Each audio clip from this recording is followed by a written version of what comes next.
Good morning, সবাই কেমন আছো? আশা করি সবাই ভালো আছো, আর আমিও খুব ভালো আছি।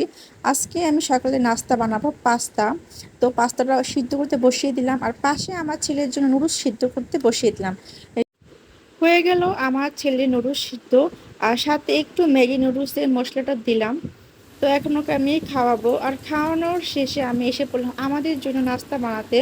তো এখানে পেঁয়াজ, কাঁচামরিচ, টমেটোটা ভালোভাবে ভাজা ভাজা করে নিয়ে মশলাটা অ্যাড করে দেব।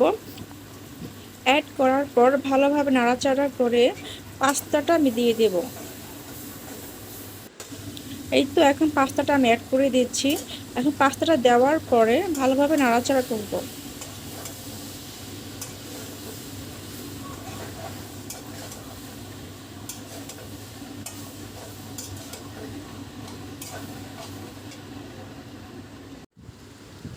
এখন পাস্তার সাথে আমার ডিম দিতে হবে। আমি ডিম পাস্তাতে সরাসরি দেই না। আমি কি করি, আগে প্রথমে ডিমটাকে ভেজে নিই আলাদাভাবে, তারপরে অ্যাড করি, কারণ একসাথে দিলে এটা ভালো লাগে না খেতে। তো আগে যদি ডিমটাকে ভাজা ভাজা করে নিয়ে যদি অ্যাড করেন, তাহলে খেতে অনেক মজা হয়, আর ডিমের যেটা ফ্লেভার থাকে সেটা সম্পূর্ণভাবে পাওয়া যায়।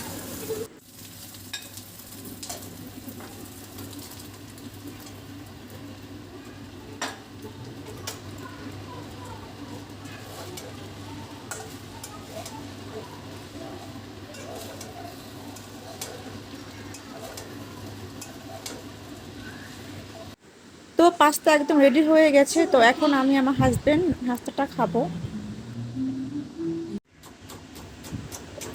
নাস্তা খাওয়ার পরে সেই আমি কিচেনে এসে পড়লাম দুপুরের খাওয়াটা বানানোর জন্য। তো প্রথমে আমি আজকে ঢেঁড়সটা ভাজি করব। এখন আমি ঢেঁড়স ভাজিটা বসাবো। তো প্রথমে আমি কড়াইটা গরম করলাম। এখন আমি তেল দেব, সরিষার তেল। আর সরিষার তেল দিয়ে ভাজি করলে আমার কাছে অনেক ভালো লাগে। এখন এই গরম তেলে আমি কাঁচামরিচ আর পেঁয়াজটা এটা হালকা ভেজে পরে আমি ঢেঁড়সগুলো দিয়ে দেবো।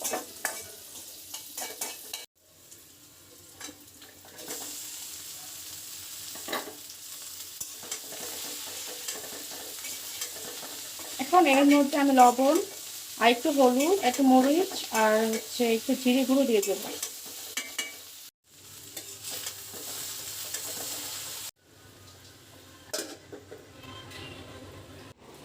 রান্না বাড়ার শেষে এখন আমি আমার ওয়াশিং মেশিনে যে কাপড়গুলো জমা হয়েছে সেগুলো এখন ধুবো, কারণ আরাফের অনেকগুলো কাপড় জমা হয়েছে। এই জন্য আজকে এগুলো সব ধুতে হবে। এখন আমি লাঞ্চ করব। তো লাঞ্চে আছে আমার পোলাও আর গরুর মাংসের ঝুড়া। এটা আমার খুব ফেভারেট, তো এটা আজকে আমি খাবো। আর যেহেতু মাংস পোলাওটা খেলে শরীরটা একটু কষা হয়ে যায়, তাই আমি আজকে একটা ঢেঁড়স ভাজি করেছি। তো সম্পূর্ণ ঢেঁড়স ভাজিটা আমিই খাবো, কারণ আমার হাজব্যান্ড এক ফোঁটাও খায়নি, ও সাথে জাস্ট পোলাও মাংস খেয়েছে। তো আমি এটা খাবো সেপারেটভাবে। এখন আমি আমার জন্য এক কাপ চা বানাবো। সন্ধ্যাবেলা একটু চা খেলে একটু মনটা ফুরফুরা লাগে, তাই এক কাপ বানাবো, যেহেতু শুধু আমি খাবো। আজকে আরাফের বাবা চা খাবে না।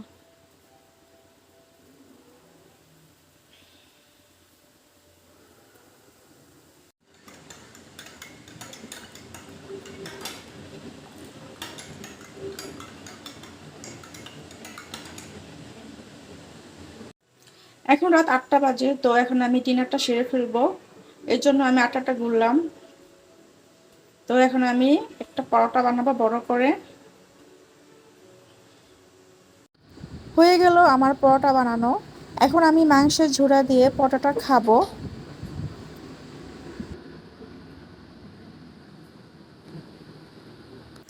এখন রাত 12টা বাজে, আমার হাজবেন্ডের সেমাই খেতে ইচ্ছে করলো, তো আমি এসে পড়লাম কিচেনে এখন সেমাই বানাতে। ঈদের দিন আমার হাতে সেমাই সে খেয়েছে এবং অনেক মজা পেয়েছিল। তো এখন বলতেছে আবার সেমাই বানিয়ে দাও। তো এই তো এখন আমি লাচ্ছা সেমাইটা আজকে বানাবো। ঈদের দিন তো অন্যরকম বানিয়েছিলাম, তো আজকে বানাবো লাচ্ছা সেমাই। তো প্রথমে দুধটা আমি বসিয়ে দিলাম, এবং এর মধ্যে এখন আমি তেজপাতা, দারচিনি এবং এলাচটা দিয়ে দেব।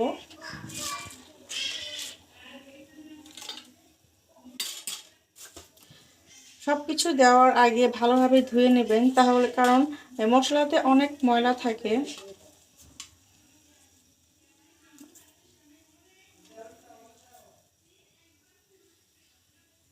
এর সাথে আমি পাউডার দুধও অ্যাড করব, কারণ শুধু লিকুইড দুধ দিলে সেমাইটা এত ভালো লাগে না। পাউডারটা দিলে কি একটু ঘন হয় আর সেমাইটা খেতে অনেক মজা লাগে।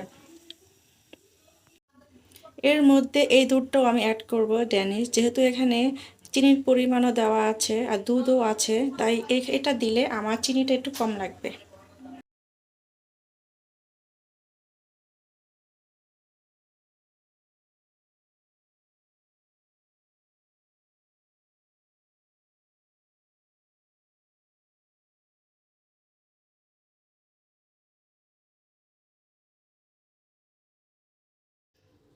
দুধটা একটু ঠান্ডা হওয়ার পরে এখন আমি সেমাইগুলো দিয়ে দেব।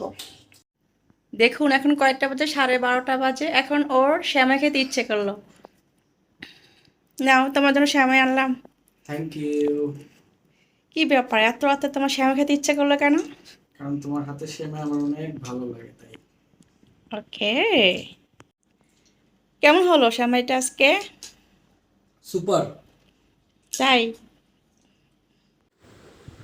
আজকে এই পর্যন্তই। তো দেখার জন্য সবাইকে থ্যাংক ইউ। আর ভালো লাগলে অবশ্যই সাবস্ক্রাইব করবেন। Tata, bye bye.